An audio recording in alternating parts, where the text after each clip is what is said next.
Pioneers, it's my people. This is where I feel it's the birthplace. It really is a joining of the midwives, the ideas, the ingenuity, the creativity, the sparks of inspiration. Bioneers brings all of these visions and all of this action together. There's nothing that's off the table here. It's all possible, and it's all connected, and it's so liberating. Welcome to Free Speech TV. My name is Carl Nagin, and I am here today with Chanowk Yisrael, who is the chief seed starter of the Yisrael Family Urban Farm in Sacramento's South Oak Park neighborhood. He and his partner Judith, who was an herbalist and award-winning community educator, have been pioneers in the urban homesteading movement. And I'm glad to have you with us here. I would like to read a little bit for our viewers from your mission statement, because this is one of the most powerful things that I've found out about, that I've heard about urban farming. This is from their, I guess you'd call it your logo or something like that, transforming the hood for good. Absolutely. And good here is an acronym, growing your own destiny. Absolutely. I like that right away. So here's what it says. Our mission is to transform the hood for good, using urban agriculture as a tool for community engagement, empowerment, and employment.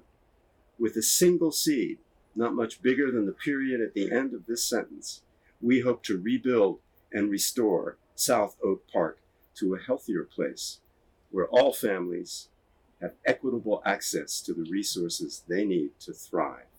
Starting with a few plants in the backyard, our vision has grown to showing communities the answers contained in the soil. Yes. Chanowk, thank you for being with us. Oh, thank you. All right. Welcome to Free Speech TV. Yes. Thank you for having me. All right. All right. A pleasure. Can you start by telling us a little bit about what brought you to become an urban homesteader? What in your past led you to grow your own food in Sacramento? Well, long time ago in a galaxy far away, I could start that way. Sure. But actually, I'm going to go back a few generations. I've been doing some research into both of Judith and I's family, and we found some striking things. My great-grandfather was in Texas. He was a farmer. He was a landowner in Texas. This is something that I found out maybe about 6 to 8 months ago. As well, her great-grandmother was an herbalist, soap maker, culinarian, as well as just general matriarch of the whole family. So when you have this idea is that the ancestors will come to save us or will come to help us, it's amazing how those experiences were transmitted through us. And for me, the main thing that I think that started me growing food was, one, I had a friend of mine who had multiple sclerosis. And this is during my time when I was in college and in City College. And he was able to heal himself from multiple sclerosis by getting off the medicine, changing his diet. I mean, I'm talking about going from full wheelchair to walker to now he's just as normal as you and I are today. That's extraordinary. Very extraordinary. So I saw that there was, within food, there was this power to heal. And having my parents, who both have had cancer and, those types of things, I knew that food was going to be the way to do it. And then, of course, as soon as you see something like that, the first thing you want to do is what? Change your eating habits, all those things. And then going into the store to find out that now if I want to eat lettuce, I'm going to be paying $2 to $3 a head for lettuce and all of these expenses. I'm like, okay. So what's basically being told to me is that if I want to be healthy and eat good food, then I'm going to have to pay for it. And if I can't, then I just have to deal with it. So I knew that I was going to need to grow some food. And this was probably around the early 1990s. And thing was, I just had to figure out how to do it. And you know how it is. You have these thoughts in your head, the seeds that get planted. And then it wasn't until around 2007 when the crash happened that I guess that was the environment in which that seed that had been planted was going to germinate. And it was at that point that I decided, hey, I'm going to start growing food in my backyard. So it was a culmination of, family history of high blood pressure, cancer, and all those different types of things, as well as the cost prohibitive, the costs that were involved with, buying healthy food. And it was those two things that provided the environment for the seed of, I'm going to grow my own food now, to take place. But becoming a farmer in the city, this is not something that's totally instinctual. You had to find some knowledge about how to grow things. Where did you go to find that knowledge? Well, messing around, I happened to come across this book, and it said something about, be fruitful, multiply, and subdue the earth. And I'm like, we all know what that book says, right? And there was these people, and they got put in this garden, and they were told they were supposed to take care of this garden and whatever. And they didn't take care of it good enough, and then they got kicked out and some things like that. So sounds like the world we're living in. Right, absolutely. So the idea of growing the food, I think the thing that was the most important was actually getting the land. I mean, because, if you're talking about the city, it's not like they're giving out land for you to be able to use to be able to grow food. So the thing that really hit it for me is in 2005, I was able to purchase my own land. And I think that that's where all of this came from. And just to go back, my previous trade, I was a systems engineer in IT field.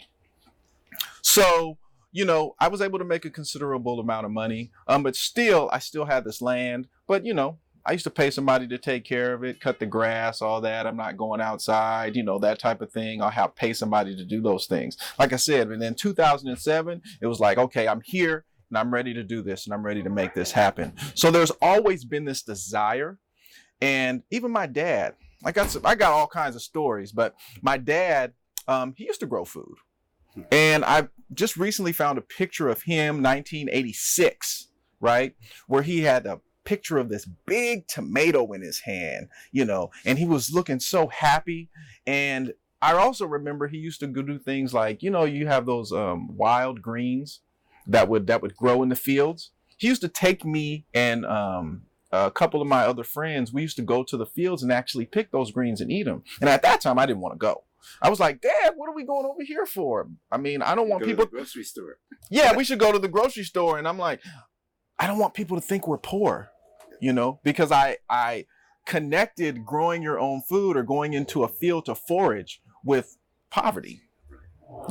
So there's all these different types of experiences. And so farming in the city, I never really thought about, I'm farming in the city. I just was like, I've got this land. I'm going to start growing my own food. The idea of farming, homesteading didn't come until later. I was just trying to grow some food in the backyard to be able to reduce the food bill. That was like the main thing that I was thinking about at first. Did you succeed in doing that? How long did it take you to do that?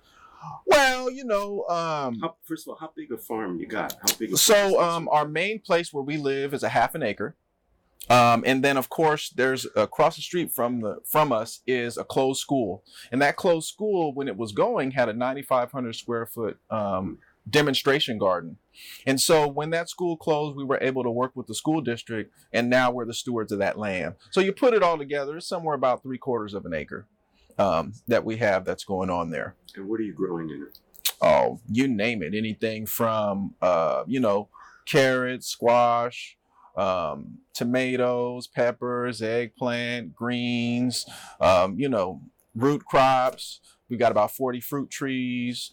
40 fruit trees? About 40 fruit trees.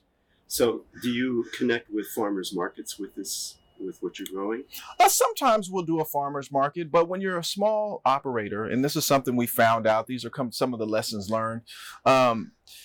It's hard to grow the food, then you got to pick the food, and then you got to take it to a market, and then you have to sit there all day. What we do, and this goes into some of our policy work, which you can probably get into a little bit, is we actually just hold farm stands right on the farm. Open up the gate, put up a tent, and people come and buy food directly from us. And we've been very successful with things like U-Picks. Because, the idea of growing food to sell it, that's something that we want to do, but that's not the only thing that we do, because we sell our surplus. There's a difference between a homesteader and a farmer. And in my perspective is a homesteader is somebody who grows food to eat, and what they can't eat, they sell. A farmer grows food to sell, and in many cases, what they can't sell, they'll eat. So it's a little bit different foundation. That's great. Yes. So tell me a little bit about some of your community outreach. You've got some programs, the Urban Roots Garden and Garden Builds. How are you and how successful have you been in encouraging your neighbors, your community to grow their own food? Okay. I'll get to that in just 1 second. But the first thing that I want to start with is that, so in order for me to do what I'm doing now, as well as my wife Judith, because we're working together as a team, there had to be an educational process that took place. Neither one of us have any type of soil science or herbalism or even cooking as far as that goes. So from the time that we put the first seeds into the ground, which is approximately 2007, 2008, to around 2011, we were working full-time jobs and doing all of this gardening and herbalism and learning how to cook and everything in the spare time. So a day for me was like, I'd get up about 5 or 6 or so before the sun comes up. Sun would come up, I'd do some gardening, get my children ready for school, take them to school, and then drive 35, 40 miles, because that's how big of a commute that I had, go sit and work, then come home, 3, 4, get the children ready, blah, blah, blah, blah, homework, dinner, and all that. And then I'd go straight back out and learn how to, and do some more gardening out there. And so that's kind of how the whole process of us getting this knowledge took place. And then in 2011 is when we decided to actually start the Yisrael Family Urban Farm as a business. Okay. And so with that, we also learned some very, very important things, that when you're growing food, it's not just about the food, because we have children. And so at first we're forcing them to come outside. But then as they start to come outside, we start to work together. That's family bonding time, right? Now that we're growing this food together, then guess what? You want to cook the food together, right? So then we're having more family time. So then we're now eating outside. So we're now spending 75% of our time as it relates to food production, cooking, and everything else outside and together. And so with seeing that transformation take place, that's what caused us to say, 2011 comes, let's start a farm. Why? Because we're in the middle of a food desert. And not just in the middle of a food desert, but we call it food apartheid is what we're talking about now. And the reason why is because use the word desert, it kind of seems like something natural, things happen. But food apartheid, the area where I live, is a redlined area. Not only is it a redlined area, but there's also a bunch of charter schools, low performing schools. In addition to that, you have no access to healthy foods, fruits and vegetables. So then compounding all these things on top of that, along with things like gang violence and drugs, killings and all that, you have an environment of people who are unable to care for things that are alive, starting with themselves. So we're having all this success in our backyard, but then the general community around us is not experiencing it. So we were like, 2011, let's take what we've been doing and the success that we've been having in our backyard and then take it out into the community, since we know that it works. And that's where our community outreach comes from. So was your experience of actually moving your family from living indoors and apart to working together, cooking together, living together, that must have been transformative. Very much so. And is that a model for other of your neighbors? Are they seeing that? How are you communicating that to them? And so that's where we started to do. So then it was like, okay, how can we get people to understand what we're doing? And so from that point, 2007 to about 2011, 2012, totally self-financed. 2011, I left my job in the IT field.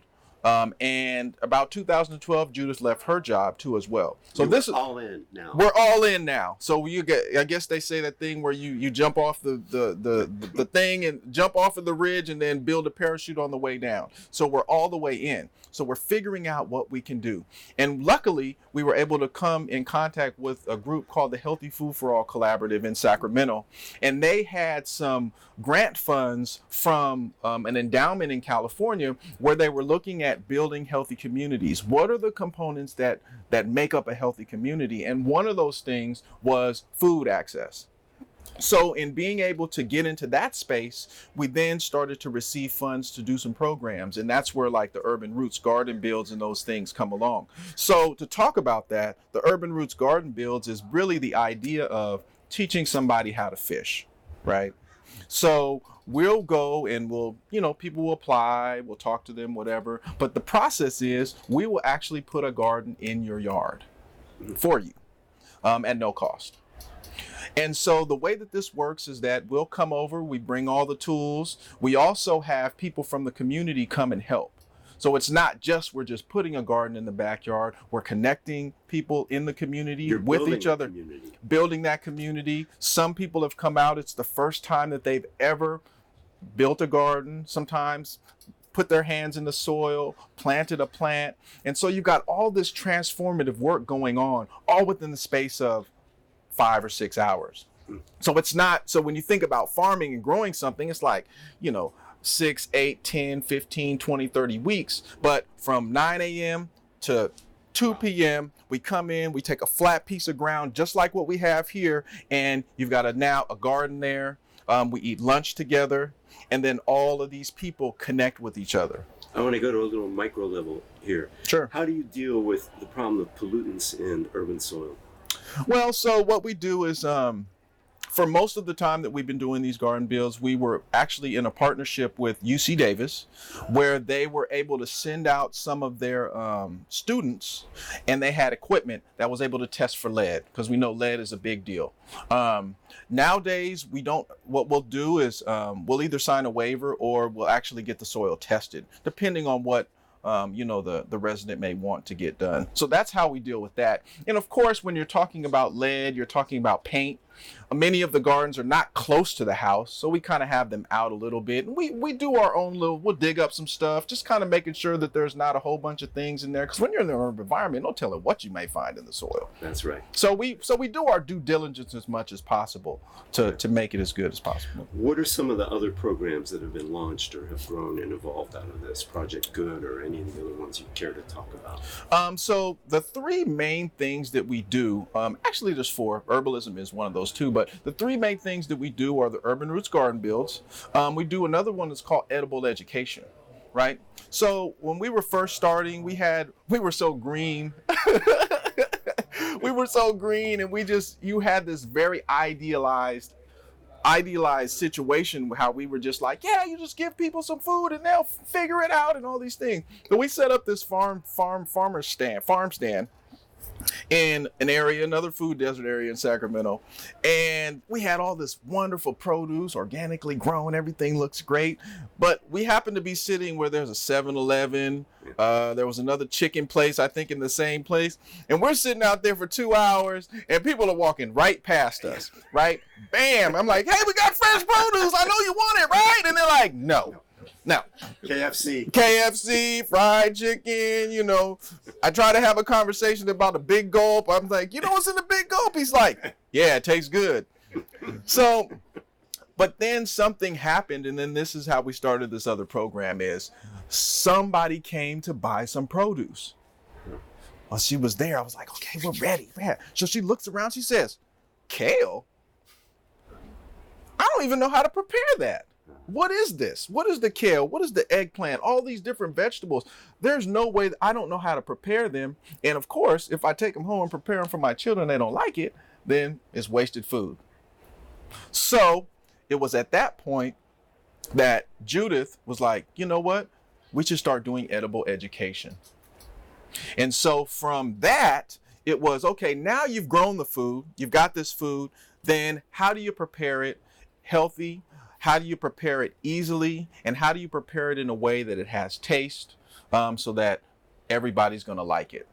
And so what we do is we do different types of cooking classes to where maybe it's at a local community center. We have classes that are specifically for youth, which we call Kids Camp. We also have our educational, our elders. So we have specific things for elders, where we sit down, and it's just a wonderful environment because we take about 2 hours and we cook a meal. But, we're talking got music, everybody sharing stories about their food, et cetera, et cetera. You got children who are eating carrots. And if you can get a child to eat a carrot or one of those raw vegetables, then you're really doing something. So that's, the foundation of all that. And so there are some models that we were looking at too. We've been to Berkeley to see the Edible Schoolyard Project. Right so behind my house. Okay, so then you know how to be able to integrate the classroom with the food at the same time, and the same with the gardening as well. They build their science classes out of what the kids discover when they're gardening. Absolutely. And Project-based learning. Project-based learning, absolutely. And that's another project that we do. Talk about that. And then last but not least, we talk about Project Good. So we have Garden Build Program, we've got Edible Education, and we've got Project Good. Good is an acronym for Growing Our Own Destiny.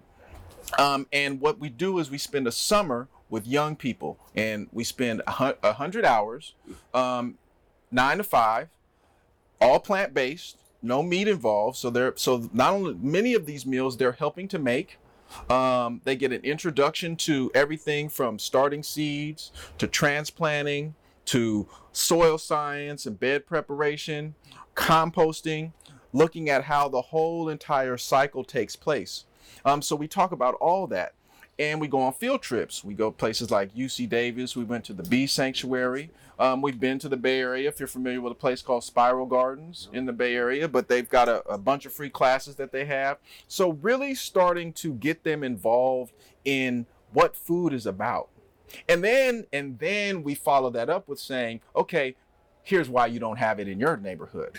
So then we start to talk about racism in the food system. We start to talk about the fact of food production doesn't start with slavery, especially among Black and brown youth. There's a stigma, right? We've had young people who got involved with gardening, really loved it, went home, talked to their parents. Oh, that's slavery work, or oh, your great-grandfather was a migrant worker. That's not what we want you to do. You need to be going to college, those types of things. But we jump past all that because we go back in history, right? And we talk about indigenous ceremonies and things that happen in Africa. We use a lot of things out of the book Farming While Black by Leah Penniman, where she has many things about the ceremonial use of land, where you give that otherworldly value to this so-called menial work that we call farming. It's a spiritual practice. It's a spiritual practice. So when you start to infuse the young people with that, then they start to get it. Wonderful. And they get a $300 stipend at the end. Wow. So what impacts have you seen in your own community of this? What have been some of the wins that you've seen, the changes that you've seen? Well, with the Garden Build program, we've seen people that are growing their own food and really saving 50, in some cases, depending on how you're working it, $50 to $100 a month with, 100 square feet. That's fantastic. That's one thing. Another thing is that just by our story being publicized, because what we're doing is pretty revolutionary. Yes. And so what happens is that we've been on news channels and things like that, and it's not a day that passes where somebody will come up to us. We'll be walking in the store, or we'll be here, and they'll be like, "Oh, that's you. I'm gardening in my backyard because of you now." So if we were to we look at ourselves as a catalyst. So if you were to take the amount of people that are, an amount of space that people are growing in their backyard that we know about, it can easily equal about 3 or 4 or 5 acres, because people are tearing up quarter acres and half acres and little beds here and little beds here, just so that they can experience the growing of the food, but also experience the social, the economical, the spiritual, all those different parts of it. Integrated as part of a whole different way of seeing farming and food. It's holistic from the ground up. Chanowk Yisrael, thank you for doing this beautiful work. Is there anything else you'd like to add to what we've been talking about?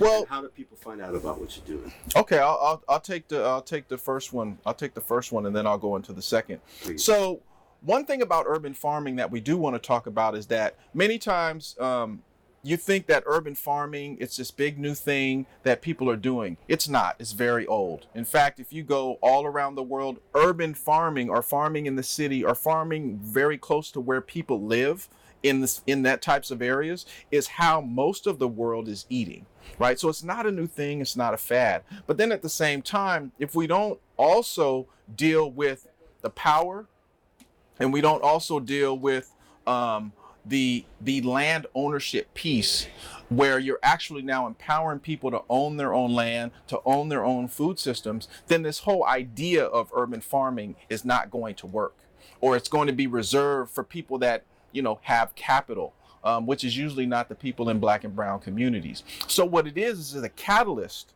to be able to start new conversations about ownership, about empowerment, and about employing people. So that's one thing that has to be said, because many times we look at urban farming as this catch-all, to where if we just start growing food in the city, then everything's going to be all right. It's just a start. There's other pieces that need to be, you know, taken into consideration. And as far as being able to find us, we're on Facebook. We're on Instagram. We're even on Twitter under Yisrael, which is spelled Yisrael, Family Farm. You can also catch us. We have a website too as well, and it's Yisrael Family Farm. And, you know, we've always got something going on. We've got events. I'm going to be doing a free talk at our farm about the history of racism in the food system, pulling some things from out of the book called The Foodie's Guide to Capitalism, if you've ever heard of that book. And, you know, we do all different types of classes, herbalism. We bring in guest teachers as well. So it's not just about what we do. It's about finding those hidden gems inside of the community, and then providing the space for them to be able to share their knowledge as well. Thank you, Chanowk, for this beautiful work and for your visionary approach. Thank you so much for having me. Take care. Yep.